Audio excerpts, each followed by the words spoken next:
भारतीय जनता पार्टीचा सिंधुदुर्ग जिल्ह्यातील आजचा हा अतिशय महत्त्वाच्या बैठकीचा आढावा बैठकीचा कार्यक्रम आहे. त्याचबरोबर सन्माननीय सर्वांचे लाडके महाराष्ट्र राज्याचे देवाभाऊ मुख्यमंत्री साहेब यांच्या आशीर्वादाने आज आमच्या या कोकणचे सुपुत्र सन्माननीय प्रदेश अध्यक्ष रवींद्रजी चव्हाण साहेब यांचं पहिल्यांदाच सिंधुदुर्गात आणि कोकणामध्ये आगमन होतंय. त्यांचं जंगी स्वागत.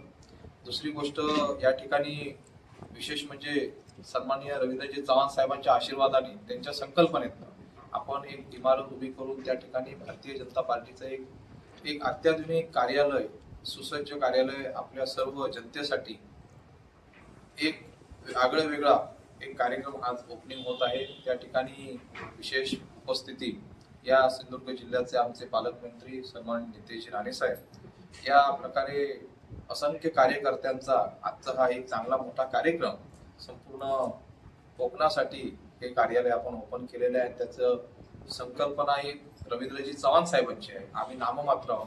आम्ही सर्व सैनिक या ठिकाणी एकत्रित येऊन एक चांगला कार्यक्रम करत आहोत.